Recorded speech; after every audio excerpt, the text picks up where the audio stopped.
Bez Hashem Mizbach, we begin Daf Mem Aleph in Mesechta Yevamos, 3 lines down at the top of the Amud, where the Gemara continues in the theme of the previous Mishnah, which was discussing that of the relatives of the Chalutza. Chalutza in some level is like a Gurusha, so on that we continue the theme regarding the prohibited status of the relatives of the Chalutza. Today's Daf we can discuss regarding when a Shemeres Yavam is allowed to have a Yim Chalitza, regarding when a regular divorced or widowed woman is allowed to have get remarried, and also regarding the monetary support of a Shemeres Yavam.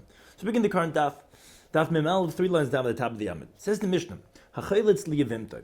If someone does chalitza to his Yevama, then the Nasa Achiv es Achaisa, then his brother marries her sister. There was a chalutza, there was a Yevama. One of the sisters was married to a brother of theirs. So one of the brothers did a chalitza. Then one of the other brothers, who didn't do chalitza, married her sister, which is permitted. Umeis. And then that brother dies. Oh, so now his Yevama, this one who did chalitza to her sister, who now the other sister got married to one of the other brothers, as Rashi explains, the reason why you can't do Yibum is because it's a Chais Chalutzase. It's the sister of the one that he did Chalitza to. Now, however, it does not exempt him from also doing Chalitza to her, because biblically she does fall from the field for him, because although even if the sister who he did Chalitza to is still alive, which the halacha of the Achais Ishtay is when the woman is still alive, but as the Gemara is going to explain, Achais Chalutza is only from rabbinic law, so it prevents you from doing Yibum, but it will still require that of Chalitza. V'chein Sotu says the Mishnah Hamagarash Zishta. If someone divorces his wife, which is similar to the idea of divorcing wife, or similar to that of doing chalitza to the Shemeres Yavam, which the Gemara is going to ask what's v'chein, because actually you're telling me it has a different halacha. So, but it's a similar idea. Someone divorces his wife. The Nasa Achiv es Achais of Meis, same idea, and then his brother goes and marries her sister, and then his brother dies. Harezu Betura. So in this case, actually, the Shemeres Yavam is going to be exempt even from Chalitza because she's excluded as an erva of a Chaisisha. Because since his wife is still alive, and the sister of the woman he divorced is from biblical law, like it says in Yekir Ches, that you now let him marry a woman to her sister, Aleha Bechayah, on her when she's, as long as his wife or ex-wife is still alive, then that would still apply as an erva, and therefore she is totally let go because of a Chaisisha. Another related idea about a brother getting married to the sister of the Yevama, Shemeres Yavam. So if there's a woman waiting for Yibum, she's still a Yevama. Shekidish Achiv, meaning one of the other brothers, it's not really Achiv, it's really one of the potential Yevamim, but one of the brothers goes and gets engaged to Esachaisa, to the sister, after this Yevam already fell and already has zikah to all the brothers, including that brother. So Meshum the name of they said, they tell him, Hamted, wait from consummating the relationship, from getting married with that woman, because you're encountering what's called a chaytzukuka. It's the sister of the woman you have a zika to. Until your brother, one of the other Yavamin, does an action, meaning either that he's going to marry the Yavama or do chalitza, but then it'll uproot the chalitza, the zika from you, and then, as the Mishnah explains, so if the brother does chalitza or does yibnta, okay, then yichnas his sister, then he can go ahead and consummate the relationship. The woman that he's engaged to, the sister, he can then marry her. Or if, let's say, meisei hayavama, if the yavama ends up dying, also yichnas his sister. He could also marry his wife, the sister, because even had he married that woman and then she died, he'd be permitted in the sister. A sister is only forbidden as long as his wife is alive. Now, meisei yavam, what happens if, let's say, the remaining brother, there was two brothers. One got engaged to the sister, and I said, hey, hold on, because and then there's another brother that said, let's wait till he does something. Let's say that Yavam dies and there's no other brother but this guy who's engaged to the sister. Then Yoitzias Ishtoi beget, and he has to remove his wife, this Achayzekuka of his, that he was engaged to the sister. He has to divorce her with a get. Ve'eshas Achiv, and his brother's wife, the Yavama, he has to release her b'chalitza. He can't do Yibum, because it's a chayz kurushasa. He was engaged already to the sister, and now he divorced her, so he can't do yibum. But it would require for him to do chalitza. It's that he would have to release her with a chalitza that he had the zika already from the beginning. So the Gemara says, "My v'chein, what's this? You're telling me that there's a certain halacha by the chayz chalutzasai." The kraiva, the relative of his chalutza, you're saying it's chalutza v'lam is a bemis. And then you say that regarding if he divorced his wife, then it's not going to be it's potter, it's totally releasing. So why is in the word v'chein if it has a different halacha? So it's going to be right to say aval hamagash. But regarding if he divorced his wife, then actually it's achayz kurushasa, then you don't even have to do chalitza even. Which Rabbi Shloimy Schwartzberg says, from that differentiation in our mission that we just pointed out by making the gears of aval, Kanshan the Rebbe, this is where Rebbe taught that achayz kurusha, the sister of the woman he divorced and they retired from biblical law. Totally exempt. It's an erva. You don't have to do even in chalitza. Whereas achayz chalutza, the sister of the one he did chalitza to, is only different from rabbinic law, and therefore the halacha is going to be that you can't do yibum because there's a rabbinic prohibition, but one would still have to do that of chalitza. The Mishnah said shemeres yavam, regarding a woman that's waiting for yibum. Shekidush b'chul, said that if the brother went and engaged the sister, say, hey, hold on, wait till your brother does something with the yevama. Which Amar Shmuley says, halacha kedivra Rabbi Yehuda Meseira, halacha is like Rabbi Yehuda Meseira that we just quoted from the Mishnah, that, as Rashi points out, which obviously we say yesh zika, there is zika, meaning the zika connection is so strong to make the brother forbidden in the sister, and therefore we tell him to wait, because if he held ain't zika, so what does that have to do with me? I could go get married to the sister. No, we say, yesh zika, there is a bond with you and the Yevama, you can't just go ahead and marry the sister. Now, the following question, related to this, Mesa Ishtay, what happens if his wife, meaning the one he's engaged to, the sister of the Yevama, if she died, Ma'u b'yevimte, what's the halacha with the Yevama? Meaning, do we say that, since the sister that he was engaged to died, so now there's no more Isra v'chais Isha, and he's permitted to go ahead and do Yibum to the Yevama? Or do you say no? Even though now there's no more Isra Chisisha, but there's already Isra Eishas Ach of a brother's wife. Why? What does that mean, brother's wife? A brother died without any children, yes. But since it was forbidden for one moment, at the moment when she was Zakuk for Yibum, during that period of time, since he was engaged to the sister, she was Nachay Sisha as an Erva, so I cannot say, at least in that time period, Yevami Aviyalah. So therefore, we qualify her like a Eishas Ach Sheesh Laban, as if she has children, and therefore it's going to be totally forbidden forever, even after this wife of his ends up dying. And now it's not a chesisha. What's the halacha? So Rav and Rabbi Chanina Dam Tabayu, they both say Mesa Ishtay, if his wife died, mutar b'yivim, he's permitted to the Yevama. It's not a chesisha anymore, and it's a Ishach Shein Labanim. Where Shmuel and Rav Asi Dam Tabayu, they both say no, Mesa Ishtay, if his wife dies, it's too late. It's also b'yivim, it's already forbidden to his Yevama. So the Gemara asks, someone Rabbi says, my temper Rav. What is the reason of Rav that's permitted? But it was Nesor Lav Sha'achas, and there was a moment that was forbidden, and therefore you didn't have the head of Yibam, and therefore it's like a Eshach Shesh Labanim. There's no permissibility, even subsequently when the Isach Chesisha goes away. Says the Gemara, yes, but Mishum Dehavia, because this is a case where it was Yevama Shuhutra. The Yevama was permitted, the moment she fell for Yibam in front of the two brothers, she was permitted. Then Vanessa became forbidden when one of the brothers got engaged to the sister, not Tzachis Ishtay.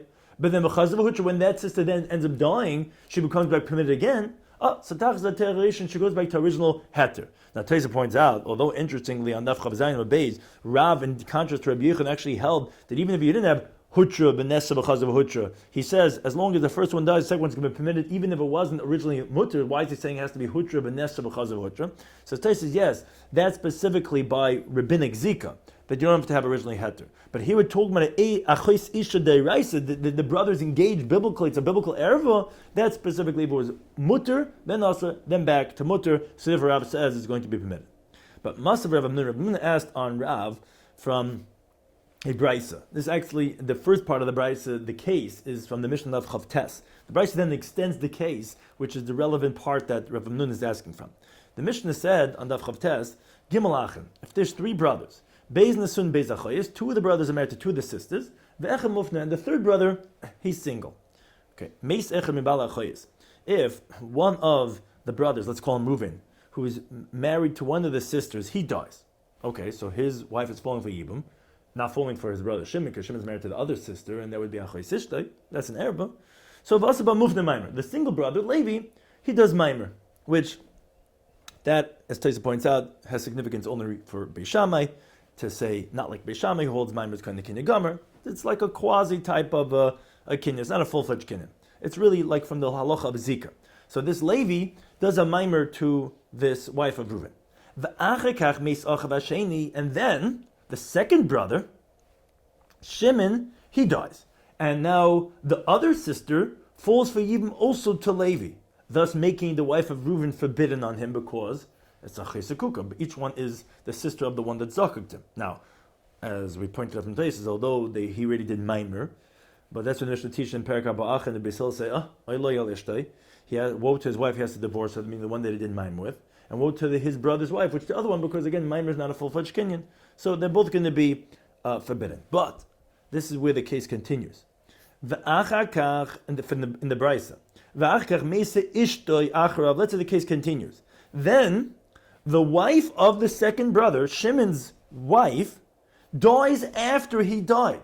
And now the only one standing is Levi and the wife of Reuben that he did mime with. Says the Braisa. He has to chalitza, can't do yibam. Says the Gemara, according to Rav, why is this halacha? To have this should be ki Yevamos Daf. When Reuben died, she was permitted. There was no Shimon hadn't died yet. It wasn't any achitza kuka. Vanessa, she became forbidden when Shimon died, because now Shimon's wife, which is the other sister, was falling. V'chazavutra, now she becomes permitted again because now the wife of Shimon, the other sister, died. So takla derivation, she should go back to the original heter. Says Gemara Ishtik, Rab was quiet. He was silent, didn't answer the question.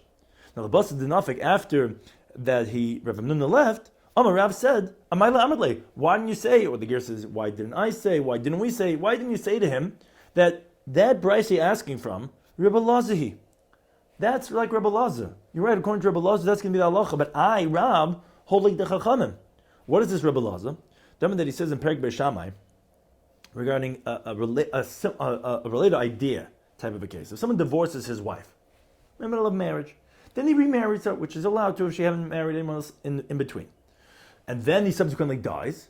So the Tanakh says that's permitted for the Yavam because when he ended up dying, she was a regular wife without any children. Rebbe Lazar holds, no, she's going to be forbidden. Why is she going to be forbidden? Because there was a time in history that when she was not married anymore to her husband, that she was forbidden to the brother-in-law as Gerusha Sachiv, as the divorcee of his brother, where even though, at the time of the divorce, you couldn't do Yibum, so at that point she was forbidden, so that's Lamas. So then she's forbidden forever. So that's Rebbe Lazar who says that if you have any point in time, not even at the time in the Filah, that she was forbidden, that remains forbidden forever. Oh, so that's who the Bryce is going like when it's saying that it's going to be forbidden. But you're right, according to the Chacham, of course they would agree to me that you're right, she would be permitted, because that would be Hutra Benesra because of Lahater Rishon. But Hadamar, after that, really Rav said, no, it's not true.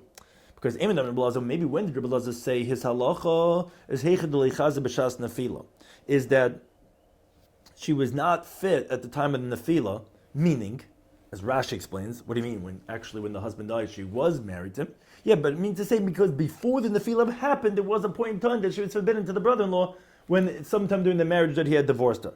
But where she is fit for him at the time of the Nefila, meaning when it's possible for her to go back to her original heter, did Rebbe Lazar really say that it would be forbidden? I really don't have anyone to say who could be the Tan of the Brayse to say it's going to be forbidden, to answer that I want to say like the Chacham who disagree and say that it would be permitted.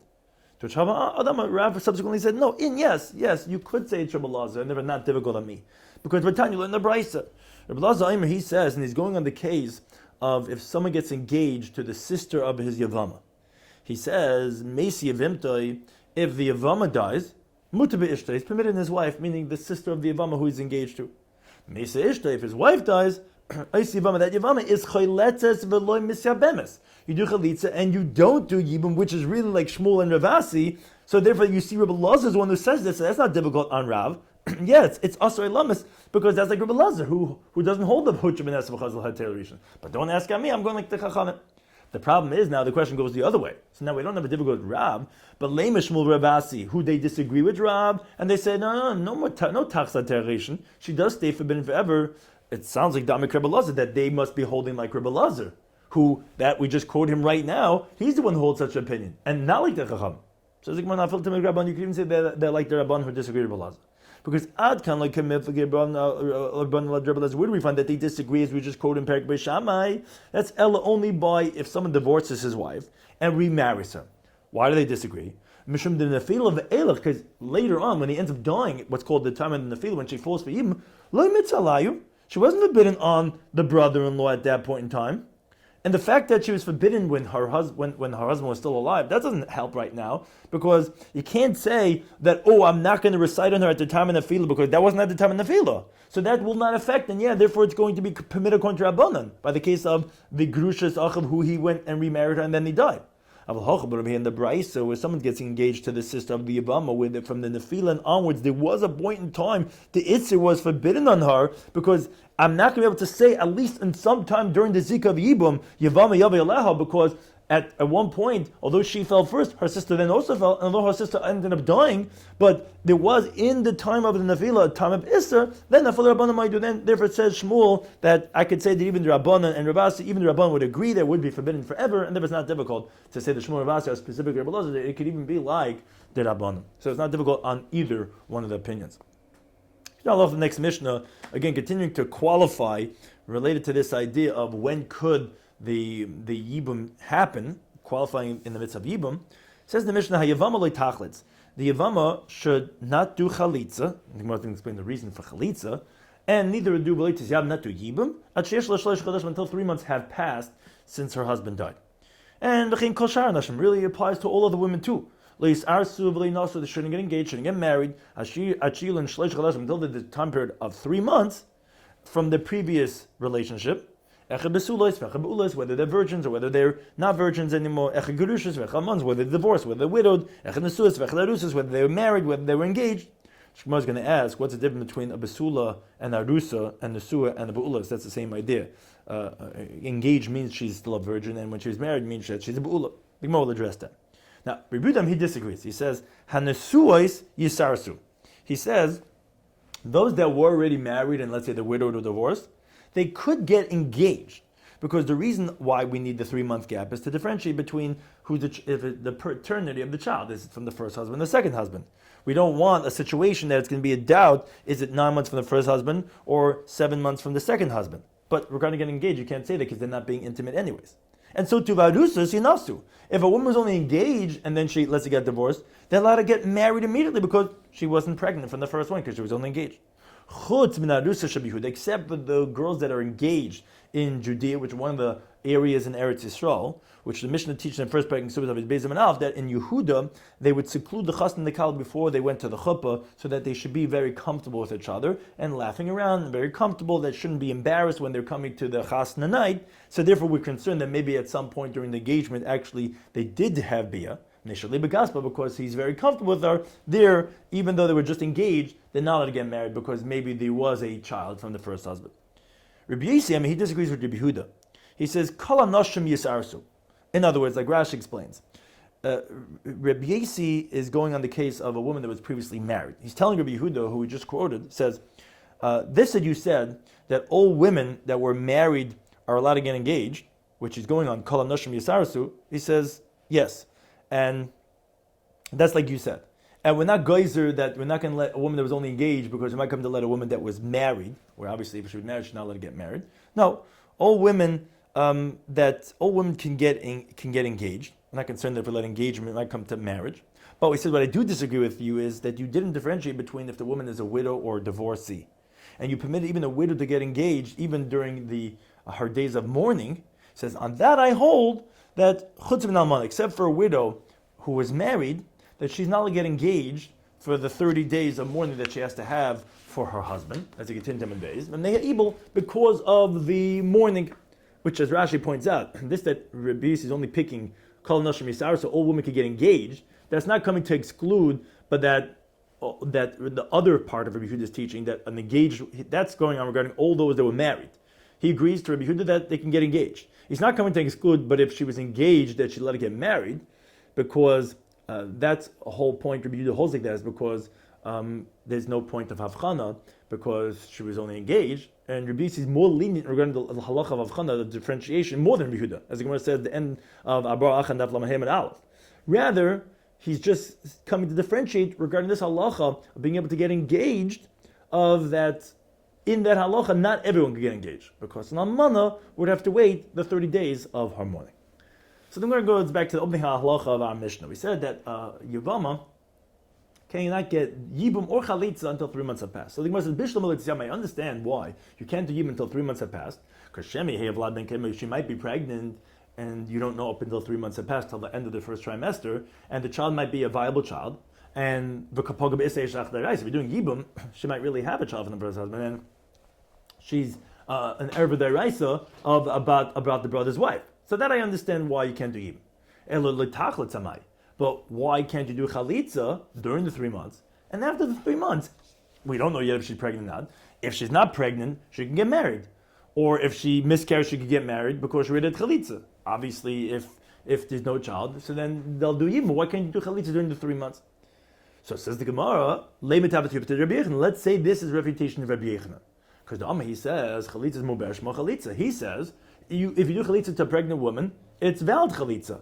And that's why you cannot do chalitza, because she might miscarry, and she can get married with this chalitza, and we see not like a Rabbi Yochanan, the chalitza of pregnant woman is not considered chalitza, because it would be, then why can't you do it during the 3 months? So the Gemara says, okay, you're right, it does seem to refute Rabbi Yochanan, because according to him, you could do it in the first 3 months. But didn't we already refute Rabbi Yochanan once before in the beginning of the parakan of Lamhem Beis? So what's the point? Says the Gemara, yeah, let's say this is also would be a refutation, and as Rashi points out, the ramification nafkamin of that is because if we end up resolving the first question, we'll still have this to refute him. Says the Gemara, actually no, from here would not be refutation. Because Hacha in the time here the reason is that why can't you do chalitza? Not because chalitza is leishma chalitza. Shemi hevlad ben kayama. Maybe it's going to be a viable child, and if it's going to be a viable child, it means the chalitza was nothing, so she's not a chalutza, because she was exempt because it was the first husband had a child. And then it comes out that you need an announcement to say she's kosher to marry a kohen because she's not a chalutza, because it had no validity, that chalitza at all, because there was a child. Says okay, so what's the problem? So if it ends up being a viable child, make an announcement. Says no, dim ikka dahav b'chalitza. You might have someone that was there at the chalitza ceremony, and there was not there at the announcement. You can invalidate from a kohen because we can't have it marrying a kohen because someone's going to think, a chalitza marrying a kohen, which is not true. So because of that problem, we don't want to be able to do a chalitza that might end up not being a chalitza. But the Gemara says, wait a second, your concern makes sense. Tenach almana. We understand in a regular widow who is widowed from a husband without any children. We don't want to do it because then we're not going to really let her marry a kohen, even though she really is not a chalutza, because the people who weren't there at the announcement, and instead of making her not be able to marry a kohen, would rather wait the 3 months, where she'll be able to marry a kohen if it turns out there's no need for chalitza. But that makes sense by a regular widow. But if she was already divorced once before, why can she not do chalitza within the first 3 months if she was already divorced before she had married this person who just died? She was already puzzled to kunam a long time ago, from her first marriage, meaning before this one who just died. So what are you going to say? Why can't you not do chalitza? Says the Gemara, a different reason. Because if you're going to do chalitza within the first 3 months, you're going to cause her a loss of sustenance, of provisions. Why? Because the first 3 months of when her husband dies, she's fed from her late husband's estate, as the Bryce later on the Sugi explains. If you can do chalitza, she's not going to get mezainis anymore, and now she's stuck because she can't get married to someone else until 3 months have passed. So you're causing an unnecessary loss. Therefore, you can't do chalitza. Says he, well, wait a second. Still didn't explain all the cases. Teinach nesu. That makes sense if she was married to the one who died. Arusa gerusha. If she was divorced again before this husband died, which was already possible to kun anyway, which got engaged, and then her husband, the one she was engaged to, died, and now she's falling to yibum from engagement. Michael, what are you going to say over there? Let her do chalitza within 3 months, because there's no concern about mezainis, because a woman who's engaged does not get mezainis from the husband, and neither do you need an announcement for kuhuna, because she's possible anyways from her first divorce that she had once before. So the Gemara says, Eli, you're right. We have to come up with a different reason why you cannot do chalitza within the first 3 months. And Mishum Rabbi Yesi, because Allah Rabbi Yesi. Turn like learn the Brisa.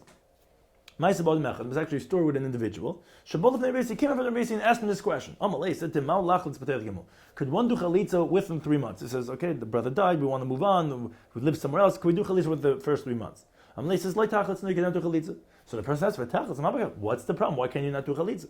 So Karla Mikrazeh, he pronounced it in this pasuk regarding the mitzvah yibum, where it says Im lo yachbetz, the person doesn't want to take his yibama, and then they come to the bezdin, and then they do this mitzvah chalitza. Now it sounds like ha'im chafetz yabim, but if he wanted to, he'd be able to do yibum. It's just he doesn't want to.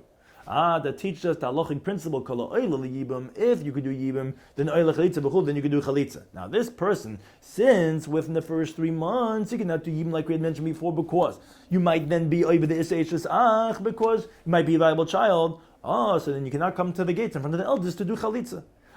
Says Rashi, what do you do with Rabbi Yechanan? Rabbi Yechanan says, chalitza muberes ishma chalitza, even though you obviously cannot do yibum because it might be a viable child. That's not difficult. Because, of course, says Rashi, if one would do chalitza, it would be a valid chalitza. This that it says, eino idle chalitza, does not mean it's a chalitza psula, because many women we say are chaltza blemis yabmas. What do you do with the principle of eino idle chalitza? Because you have no other option. So obviously it is a chalitza, even though you're not rabbinically idle yibum. But when it's possible to wait until she's viable for yibum, to then be viable for chalitza, of course we're going to wait. And the Rabbi Yechanan would agree to that principle. And therefore that's why we don't do chalitza within the first 3 months. But Masav Rav Chinna asked on this principle of Rabbi Yisi from the following brisa. The brisa says, "Hasveikus, the women that are doubt, chalitza is lemis yabmas. You do chalitza, you don't do yibum." Now, my sveikus, what's the case of that these women are doubts? Ilem misavek kedushin, if we're not sure if she was ever engaged to the dead man, meaning let's say the brother had thrown kedushin to this woman, but we're not sure if it was closer to him, closer to her, and then he dies. And you're saying such a woman you have to chalitza not do yibum. Why can't you do yibum? Says yabam be'mekach klum. Just do yibum and you have no problem, because if it's his yavama, so you're doing yibum. If he was never engaged, she's a random woman. So what's the problem? Why you have to do chalitza? Ella, rather, obviously, the case of Safek is shekidush achas mishtei achayos. We're talking about a man that got engaged to one of 2 sisters. Ve'eni de'ez mehin kiddush. You don't know which one of them he was engaged to, and then he died. But Ketania, what are we learning over there? Chalat says that he has to do chalitza to both of them and he cannot do yibum. Because you can't do yibum because it might be the sister of the shkuka. Now, the thing is over here, where that woman, whoever she is not oily yibum, because obviously you can't do yibum because it might be a chayzakuka, and yet you're doing chalitza, and we don't say, and this is the significant part, wait until witnesses will come and verify who is the yavama, which that was the main idea, as we explained from Rashi before, that if you could come to a situation, we say we require you to wait. Here we don't, even though you're not oily yibum, and you could come to oily yibum, so why are you saying chaletzis? Says Gemara, no, it's not difficult. Hachi Asha, can you compare the cases? Hasam over there, you are really oily yibum. Had we known, meaning Im Yavel Yom Aveliana would come along and say, the Hakidish, this is the woman you got engaged to. So Ba'as Chalitza V'Yibmi, she is a woman that you could do either Yibum or Chalitza. You just don't know, but you could, and if you would, then you would be able to. So you're technically called oily yibum. But Hach over here, even though Liana will come along and tell us, the Holoi Abra, this woman's not pregnant, you think we would pay attention to him and do yibum to the woman within the first 3 months? It's not true, and I'll prove it to you. Hakatana, because regarding a minor, the lav basi buri, where she's not even feasible of becoming pregnant, still we have to wait 3 months because it's a gezer klali, it's a general decree that you now do yibum in the first 3 months. So therefore you cannot do chalitza because you're not yibum at all, unlike that other case where technically you could be yibum if Eliyahu will come along and tell us. Now, says Rashi, what's all the cases that the Rabbanan say, chaltza blemis yabmas, you do chalitza not do yibum, for example, achayz chalotzasai, and achayz kukasai, and when there's a suffix teres erva. So that's, like we said, because that's not possible, because if that would be the case, you would always be forbidden. So therefore, since biblically she is oily yibum, it's only rabbinically not, so you do chalitza. But here where you could wait 3 months, we can tell you to wait and do it in the most optimal way of being in the category of oily yibum to then be oilo lechalitza. Now, related to this previous halacha, it's not in the brisa, related halacha. Yevama, a shemeres yavam, a woman whose husband died without any children, so shloisha chadashim rishayim. The first 3 months, which we had said she cannot get married, that was our previous mission. She cannot get married because of her late husband, because maybe she's pregnant from him. So in those first 3 months, nizayin is mishal bal. So then she's still connected to her previous husband. She gets fed from his estate, because that's what the late husband had written in the Ksuba. You're going to sit in my house, and you're going to get fed from my estate all the days that you're widow. Now, but after 3 months, she's not get fed not from her late husband's estate and not from the yavam. As Rashi says, why is that not comparable to a regular almana? A regular almana could get fed as long as she's still a widow. Because a regular widow, as long as she doesn't get married to someone else, she says, it's because of my late husband, for his honor is so great to me, so therefore she gets mezainis. But over here, she's really connected to the yavam after 3 months. She's not single because of her late husband, so therefore she does not have any rights to the late husband's estate. But neither does she have from the yavam until she actually comes to the chuppah. So therefore she doesn't get from anyone. Now, Amad Badin, if let's say she brings the Yavam to court and she says, look, either marry me or let me go. Ubarach, and then he flees. Then we penalize him and she gets fed from the state of the Yavam. But what's if, let's say, Nafal of Yevam Cotton, let's say she falls for a Yibam for her to be a minor who cannot go ahead and marry her. So Meyavam Lesla, so she doesn't get from the Yavam because we can't penalize him, it's not his fault. But Mimbalmai, in that situation, would she get fed from the husband? So Plikaba Rachabin is Machlaikis. Chadam Isla, one says she gets, but Chadam Lesla, one says she doesn't get. Hilchas says the Gemara, Lesla, Halacha she does not get because Mishamai Kansu, because obviously from heaven they penalized her, which is because she has no rights on the husband, and she has no and there's no recourse with the minor. So this that she's stuck is really Hashem's way of putting her in that type of situation. So there's no one to penalize her, and she has no rights on anything, and therefore she doesn't get any sustenance at all.